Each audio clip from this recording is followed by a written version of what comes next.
Hello students, welcome back to my channel students versus study.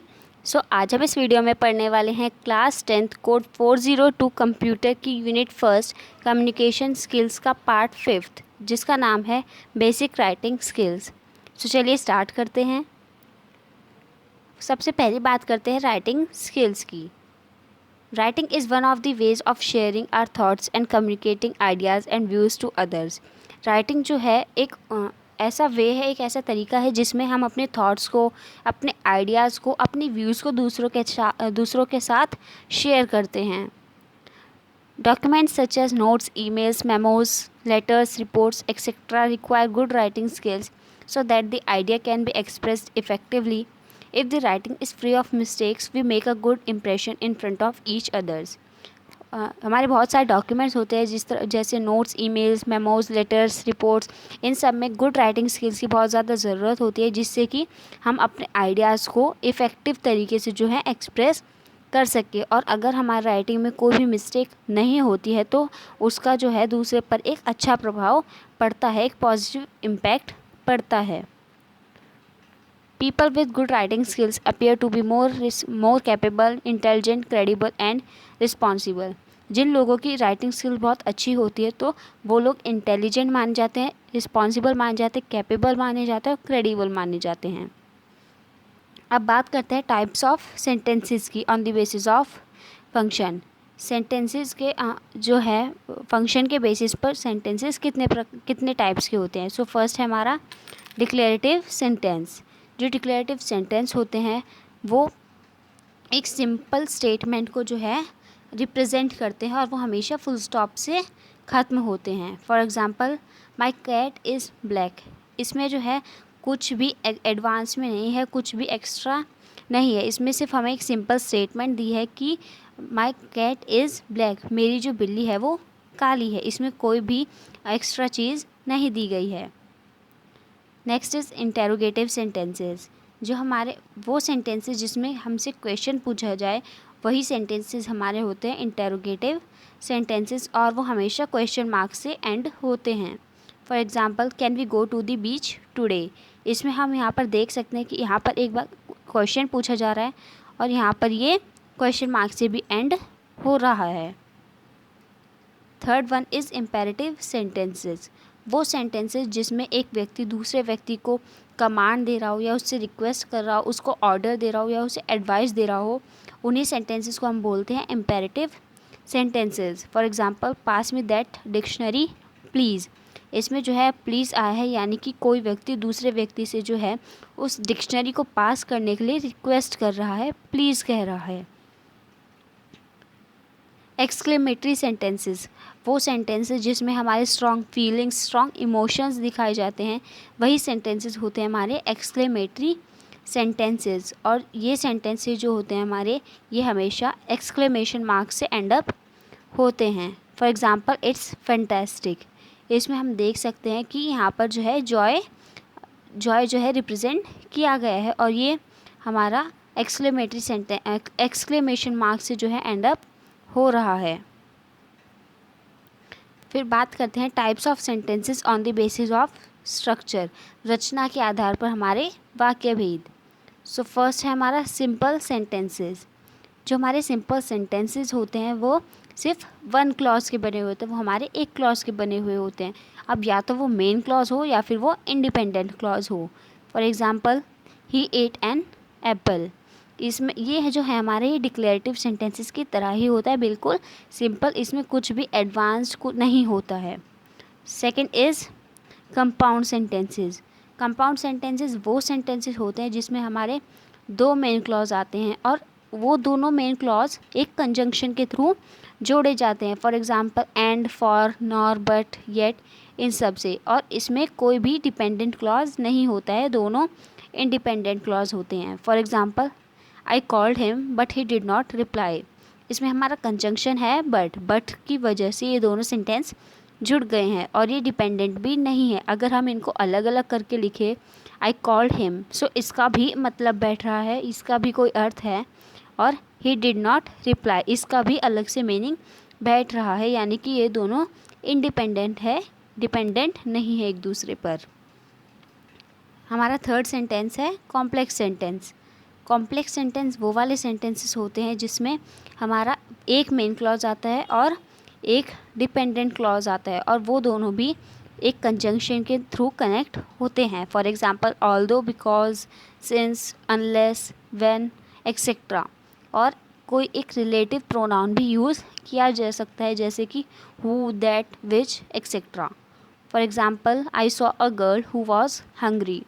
सो अगर हम यहाँ पर हमें बताया गया था कि एक डिपेंडेंट क्लॉज होता है और एक मेन क्लॉज होता है। सो हमारा मेन क्लॉज है यहाँ पर आई सॉ अ गर्ल, इसका फुल मीनिंग है और ये इंडिपेंडेंट है, किसी के भी ऊपर डिपेंडेंट नहीं है। और हु यहाँ पर है हमारा कंजंक्शन जो कि हमारी दो सेंटेंसेस को जोड़ रहा है। और हमारा डिपेंडेंट क्लॉज है वॉज हंग्री, जिसका कोई मीनिंग नहीं बैठ रहा है, ये हमारा दूसरे सेंटेंस पर डिपेंडेंट है। फोर्थ सेंटेंस है हमारा कॉम्प्लेक्स कंपाउंड सेंटेंसेस। जो हमारे कॉम्प्लेक्स कंपाउंड सेंटेंसेस होते हैं वो दो इंडिपेंडेंट क्लॉजेस के बने होते हैं और एक डिपेंडेंट क्लॉज के बने होते हैं। For example Tom cried because the ball hit him and I apologised immediately.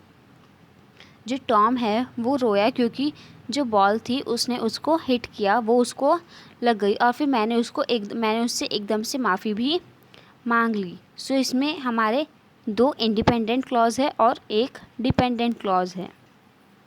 अब बात करते हैं पार्ट्स ऑफ सेंटेंसेस की। सो हमारे सेंटेंस के 3 पार्ट्स होते हैं। फर्स्ट है हमारा सब्जेक्ट। जो सब्जेक्ट है वो सेंटेंस का वो पार्ट होता है कि जिसके बारे में हम बात कर रहे हो, कि उसमें हमारा कोई नाउन भी आता है, कोई प्रोनाउन भी आता है। For example Rohit is very happy. इसमें जो हमारा रोहित है वो हमारा सब्जेक्ट है, क्योंकि यहाँ पर रोहित की बात हो रही है कि जो रोहित है वो बहुत ज़्यादा खुश है। Second is predicate. जो प्रेडिकेट होता है वो हमारे सेंटेंस का वो पार्ट होता है जो कि हमें सब्जेक्ट क्या कर रहा है या फिर सब्जेक्ट क्या है उस चीज़ के बारे में बताता है। For example they are playing football. यहाँ पर जो हमारा दे है वो सब्जेक्ट है और ये बाकी का जो हमारा जितना भी बचा हुआ है आर प्लेइंग फुटबॉल, ये हमारे सब्जेक्ट के बारे में बता रहा है कि वो लोग खेल रहे हैं। हमारा थर्ड पार्ट है ऑब्जेक्ट। ऑब्जेक्ट जो है वो किसी भी सेंटेंस का वो पार्ट होता है जो कि हमें बताता है कि जो बात है वो किस चीज़ के बारे में हो रही है, किस व्यक्ति के बारे में हो रही है, वो हमारा सब्जेक्ट बताता है, लेकिन किस चीज़ के बारे में बात हो रही है वो हमारा ऑब्जेक्ट बताता है। For example he is eating an apple. वो एक सेब खा रहा है। सो इसमें जो हमारा एन एप्पल है वो हमारा ऑब्जेक्ट है, ही हमारा सब्जेक्ट है और इज़ ईटिंग हमारा प्रेडिकेट है। अब बात करते हैं पार्ट्स ऑफ स्पीच की। सो हमारे इसमें बहुत सारे पार्ट्स आते हैं, जैसे हमारा noun, pronoun, verb, adverb, adjective, conjunction, preposition, interjection. So चलिए सबको 1 बाय 1 पढ़ते हैं। फर्स्ट हम बात करते हैं नाउन की। सो जो नाउन होता है वो हमारे वो वर्ड्स होते हैं जो कि किसी भी व्यक्ति, वस्तु, स्थान, इन सब को जो है डिस्क्राइब करते हैं। अब हमारे नाउन्स में भी कई पार्ट आते हैं। फर्स्ट है हमारा प्रॉपर नाउन। जो प्रॉपर नाउन होते हैं वो किसी भी व्यक्ति के, किसी भी पर्सन के पर्टिकुलर नेम के बारे में होते हैं, किसी भी प्लेस के पर्टिकुलर नेम के बारे में होते हैं, या फिर किसी थिंग के पर्टिकुलर नेम के बारे में होते हैं।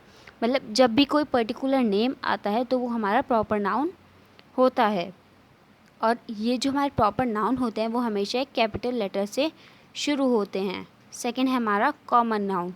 कॉमन नाउन जो है उसमें हमारा पर्टिकुलर नेम नहीं आता है, उसमें हमारे जनरल आइटम्स आते हैं। For example book, poet, museum. अब यहाँ पर हमें बुक बताया है तो वो हमारा कॉमन नाउन है, लेकिन अगर हमें बताया होता कि बुक का क्या नाम है तो वो हमारा प्रॉपर नाउन में आ जाता। ऐसे ही अगर हमें यहाँ पर पोएट का नाम दिया जाता तो हमारा प्रॉपर नाउन में आता, लेकिन यहाँ पर हमें सिर्फ पोएट बताया गया है तो वो कॉमन नाउन में आएगा। Concrete noun. कंक्रीट नाउन वो वाले नाउन होते हैं जिसमें हमें फीलिंग, टच और इन सब चीज़ों के बारे में बताया जाता है। For example flower, bear, Qutub Minar, bus, water bottle, etcetera. Fourth है हमारा एब्स्ट्रैक्ट नाउन। जो एब्स्ट्रैक्ट नाउन होते हैं उसमें हमारे इमोशंस के बारे में बताया जाता है। For example love, hate, jealousy, kindness, honestly, courage, etcetera. फिर फिफ्थ है हमारा काउंटेबल नाउन। जो वो वाली चीज़ें जो कि हमारी काउंट की जा सकती हैं वो होते हैं हमारे countable noun. For example candle, cat, painting, इन सब चीज़ों को हम काउंट कर सकते हैं, सो ये हमारे काउंटेबल नाउन में आती हैं। सिक्स्थ है हमारा अनकाउंटेबल नाउन। अनकाउंटेबल नाउन वो होती हैं जिनको हम काउंट नहीं कर सकते। For example water, cheese, intelligence, garbage, advice.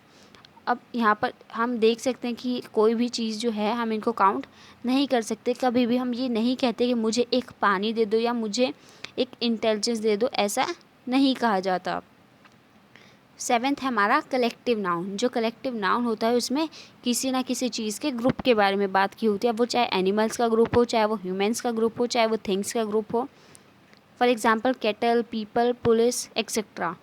Cattle में हमारे बहुत सारे पशु आ सकते हैं, पीपल में भी हमारे बहुत सारे जो ह्यूमंस हैं वो आ सकते हैं, और पुलिस में भी हमारा कोई पर्टिकुलर नेम नहीं है, वो भी कलेक्टिव में हमें बताया गया है। अब बात करते हैं प्रोनाउंस की। प्रोनाउंस वो वर्ड होते हैं जिनको हम नाउंस की प्लेस पर यूज़ करते हैं, नाउंस की जगह पर यूज़ करते हैं। For example he, she, it, they, we, mine, etcetera. Sara is late because she missed the bus. Sara late थी क्योंकि उसने अपनी जो बस थी वो मिस कर दी। हमें फर्स्ट में तो पर्टिकुलर नेम दे दिया कि वो सारा है, लेकिन फिर बाद में जो है यहाँ पर शी का यूज़ करके उसको डिपिक्ट किया गया है कि यहाँ पर शी का मतलब है सारा, और शी जो है यहाँ पर एक प्रोनाउन का वर्क कर रहा है। अब बात करते हैं हमारे एडजेक्टिव्स की। जो एडजेक्टिव्स होते हैं वो हमारे नाउन और प्रोनाउन को डिस्क्राइब करते हैं, वो हमारे नाउन और प्रोनाउन की क्वालिटी और उसके स्टेट्स को बताते हैं। For example Kapil draws funny cartoons. So यहाँ पर हमें बताया जा रहा है कि जो कपिल है वो फ़नी कार्टून्स जो है ड्रॉ करता है, फ़नी कार्टून्स बनाता है। अब यहाँ पर हमें कपिल के बारे में बताया कि वो क्या करता है, वो फ़नी कार्टून्स बनाता है। सो यहाँ पर हमें कार्टून्स की हमें विशेषता के बारे में बताया गया है, उसकी क्वालिटी के बारे में बताया गया है। अब बात करते हैं वर्ब्स की। वर्ब जो वर्ब होते हैं वो ऐसे वर्ड होते हैं जिसमें हमारे एक्शन आता है, यानी कि हमारे जो काम किया जाता है वही हमारे वर्ब होते हैं। For example this is a peaceful place. अब यहाँ पर हम सोचेंगे कि यहाँ पर कोई काम नहीं आ रहा है, लेकिन ये हमारा वर्ब फिर भी, इसमें हमारा वर्ब फिर भी आ रहा है जो कि हमारा इज़ जो है यहाँ पर हमारा वो है हेल्पिंग वर्ब। जो हमारे वर्ब होते हैं वो भी कुछ टाइप्स में डिवाइड है। फॉर एग्ज़ाम्पल डूइंग वर्ब जिसमें हमारे काम आते हैं, और हेल्पिंग वर्ब वो होते हैं जिसमें हमारा काम किस काल में हो रहा है वो बताया जाता है। सो यहाँ पर जो इज़ है वो हमें बता रहा है कि जो काम है वो प्रेजेंट में हो रहा है। अब बात करते हैं हमारे एडवर्ब्स की। एडवर्ब्स होते हैं हमारे जो कि हमारे वर्ब की, यानी कि हमारी क्रिया की विशेषता को बताते हैं। एडवर्ब्स को हम हिंदी में क्रिया विशेषण के नाम से भी जानते हैं। तो एडवर्ब्स हमारे वर्ब्स की हमारी क्रिया की विशेषता को बताते हैं, और बताते हैं कि जो काम है या फिर कुछ भी जो है वो कैसे, कहाँ, कब और क्यों हो रहा है। Types of adverbs. फर्स्ट है हमारा एडवर्ब ऑफ मैनर, जो कि हमें जो है एक्शन के बारे में बताता है, हमारे काम के एक्शन के बारे में बताता है कि जो काम है वो किस तरह से हो रहा है। For example quickly, softly, loudly. Adverb of time. Adverb of time जो है वो हमारे काम किस टाइम पर हो रहा है वो बताता है। For example today, yesterday, now, later, tomorrow, etcetera. Adverb of place. ये एडवर्ब जो होता है ये हमारे वर्ब कहाँ पर हो रहा है उस चीज़ के बारे में बताता है। For example inside, up, here, downstairs, there, etcetera. Adverb of degree.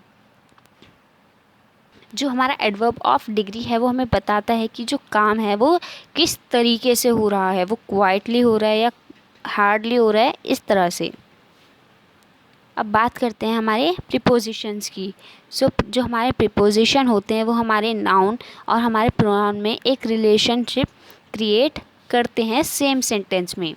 For example Neeraj is hiding under the bed. अब यहाँ पर जो अंडर है वो हमारा प्रीपोजिशन है जो कि हमारे दो क्लॉजेस को जो है जोड़ रहा है। कंजंक्शंस वो वर्ड होते हैं, वो जो कि हमारे वर्ड्स को, फ्रेजेस को, क्लॉजेस को एक साथ जोड़ते हैं। For example, I have a radio and a CD player. अब यहाँ पर जो है हम 2 सेंटेंसेस भी लिख सकते थे कि I have a radio, I have a CD player, लेकिन यहाँ पर दोनों सेंटेंसेस को एंड लगाकर जोड़ दिया गया है और इसको एक ही सेंटेंस में कन्वर्ट कर दिया गया है। Next is interjections. इंटरजेक्शन वो वर्ड होते हैं जिसमें हमारे फीलिंग्स और इमोशंस को एक्सप्रेस किया जाता है। For example, oh I broke the glass. अब बात करते हैं हमारे आर्टिकल्स की। आर्टिकल्स हमारे वो वर्ड्स होते हैं जो कि हमारे नाउन्स को जो है मॉडिफाई करते हैं, उनको निखारते हैं, और वो हमेशा एक नाउन, एक एडजेक्टिव से, एक प्रोनाउन से पहले लगते हैं। For example, a car, a pen, an apple, the sun, the earth, etcetera. अब बात करते हैं टाइप्स ऑफ आर्टिकल्स की। सो जो हमारे आर्टिकल्स होते हैं वो 2 पार्ट में डिवाइडेड हैं, indefinite articles and definite articles. Indefinite articles में हमारे आते हैं ए और एन, एंड डेफिनेट आर्टिकल्स में आते हैं हमारे the. Construction of a paragraph, जो पैराग्राफ है उसकी कंस्ट्रक्शन किस तरह से की जाती है। फर्स्ट बात करते हैं कि जो पैराग्राफ है वो होता क्या है। जो पैराग्राफ है वो बहुत सारे सेंटेंसेस का कलेक्शन होता है जो कि हमारे एक सेंट्रल टॉपिक पे, एक मेन टॉपिक पे बात करता है। एक ही टॉपिक से रिलेटेड जो है सारे सेंटेंसेस होते हैं, और जो सेंटेंसेस होते हैं वो इस तरह से जो है ऑर्गेनाइज किए जाते हैं कि वो जो है एक कंप्लीट मीनिंग निकाले हमारे पैराग्राफ का। अब एक बेसिक पैराग्राफ का जो स्ट्रक्चर है उसमें हमारे 5 सेंटेंसेस आते हैं। फर्स्ट टॉपिक सेंटेंसेस, फिर हमारे इसमें 3 सपोर्टिंग सेंटेंसेस आते हैं और एक कंक्लूडिंग सेंटेंस आता है। सो चलिए इनको वन बाय वन डिस्कस करते हैं। फर्स्ट बात करते हैं हम टॉपिक सेंटेंस की। जो टॉपिक सेंटेंस होता है वो हमारे पैराग्राफ का मेन आइडिया जो है डिपिक्ट करता है, और इसको हम हुक सेंटेंस के नाम से भी जानते हैं। For example, have you ever wondered why some students can't get good marks in academics. कभी कभी हम पैराग्राफ को एक क्वेश्चन पूछकर भी स्टार्ट करते हैं, और उसी चीज़ को यहाँ पर हमें दिखाया गया है। Now what are supporting sentences.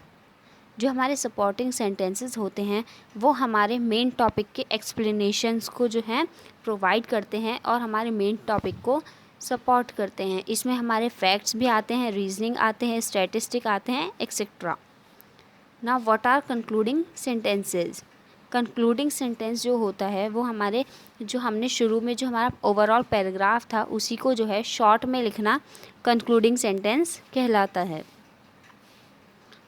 अब बात करते हैं elements of paragraph writing. Paragraph writing के कौन कौन से एलिमेंट्स होते हैं। फर्स्ट है हमारा यूनिटी। जो पैराग्राफ होता है वो यूनिफाइड होना चाहिए और वो एक ही टॉपिक पर होना चाहिए। हर सेंटेंस एक दूसरे से कोरिलेट करना चाहिए। सेकंड है हमारा ऑर्डर। हमारे जो सेंटेंसेस हैं वो एक सीक्वेंस में, एक ऑर्डर में ऑर्गेनाइज होने चाहिए, जिससे कि जो कन्फ्यूजन है वो अवॉइड हो सके, उससे हम बच सकें। थर्ड है हमारा कोहेरेंस। जो कोहेरेंस होती है वो हमारी राइटिंग की ही एक क्वालिटी होती है, और इसका मतलब है जो हमारे सेंटेंसेस हैं वो एक दूसरे से कोरिलेट होने चाहिए। Fourth is completeness. सारे सेंटेंसेस जो हैं वो क्लियर होने चाहिए और मेन आइडिया को सपोर्ट करते हुए होने चाहिए, तभी जो हमारा पैराग्राफ है वो कंप्लीट कहलाएगा। नाउ लास्टली हम बात करते हैं tips for effective writing. Effective writing के लिए हम क्या क्या टिप्स यूज़ कर सकते हैं। हमें एक ही सेंटेंस में बहुत सारे क्लॉजेस का यूज़ नहीं करना चाहिए। हमें अपने जो सेंटेंसेस हैं उनको छोटा रखना चाहिए और क्लियर रखना चाहिए, कन्फ्यूजन को अवॉइड करते हुए रखना चाहिए।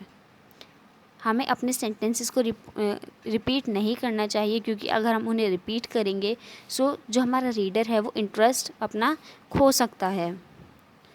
हमें अपना जो राइटिंग का काम होता है उसको पोस्ट करने से पहले, उसको सेंड करने से पहले उसको एक बार रिवाइज़ कर लेना चाहिए, उसको पढ़ लेना चाहिए। और हमें हमारे पैराग्राफ्स में, हमारे सेंटेंसेस में बहुत ज़्यादा ग्रामर, बहुत ज़्यादा वोकेबलरी की जो यूज़ है वो अवॉइड करना चाहिए। सो आई होप कि आपको ये सारे टॉपिक्स क्लियर हो गए होंगे। Thanks for watching.